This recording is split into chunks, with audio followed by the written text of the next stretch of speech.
আপনাদের সবাইকে স্বাগত আমার চ্যানেল অনুস কুকিং অ্যান্ড ব্লগ চ্যানেলে। আপনারা থাম্বনেল দেখে বুঝেই গেছেন আজ আমি কি তৈরি করতে চলেছি। আপেলের পায়েস, কেউ এটাকে আপেলের ক্ষীর বলেও বলে থাকে। তো বন্ধুরা, এই আপেলের পায়েস যেমন সুস্বাদু সেরকমই হেলদি। আপনারা যারা আপেল খেতে পছন্দ করেন না, এইরকম পায়েস তৈরি করে দেখতে পারেন। চলুন রেসিপিটি শুরু করি। আমি এখানে দুটো বড় বড় সাইজের আপেল নিয়ে নিয়েছি, ভালোভাবে ধুয়ে নিয়েছি চিনি, গুঁড়ো দুধ, কাজু কিশমিশ, দুটো তেজপাতা। প্রথমেই আপেলগুলো আমি খোসা ছাড়িয়ে নেব।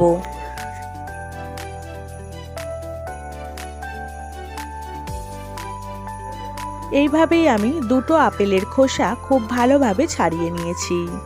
ছাড়িয়ে নেওয়ার পরে একটি ছোট্ট হ্যান্ড গ্রেটারের সাহায্যে ছুলে নেব। দেখুন, এই রকমভাবেই ছোট ছোট করে আমি গ্রেট করে নিচ্ছি। গ্রেট করার পর বেশিক্ষণ কিন্তু রাখা যাবে না, তাহলে লালচে ভাব ধরে যাবে। কড়াইয়ের মধ্যে একটু ঘি গরম করতে দিয়ে দেব। গরম হয়ে এলে গ্রেট করে রাখা দুটো আপেল দিয়ে দিচ্ছি। ভালোভাবে নাড়াচাড়া করে ভাজাতে থাকবো।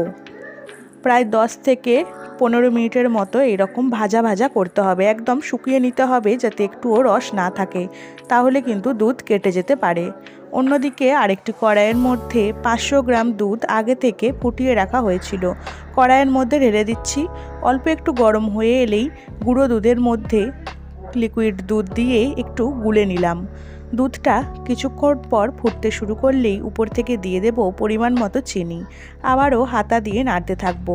দিয়ে দেব দুটো তেজপাতা, সঙ্গে সঙ্গে দিয়ে দিচ্ছি আধ ভাঙা কাজু আর কিশমিশ। কিছুক্ষণ ভালোভাবে এইভাবে নাড়ার পর দুটো এলাচের গুঁড়ো করে দিয়ে দিলাম। দুধটা যখন একটু গাঢ় হয়ে আসবে, উপর থেকে গুঁড়ো দুধ গুলিয়ে রাখাটাও দিয়ে দেব। ভালোভাবেই দুধটা ফুটে এসছে। এবার আমি আগে থেকে আপেল ভেজে রাখাটা দিয়ে দেব। হালকা হাতে নাড়াচাড়া করে দুধের সাথে ভেজে রাখা আপেলটা ভালোভাবে মিশিয়ে দিচ্ছি। ভালোভাবে মেশানোর পর কিছুক্ষণ ফুটতে থাকলেই একদম তৈরি হয়ে যাবে আমাদের আপেলের পায়েস।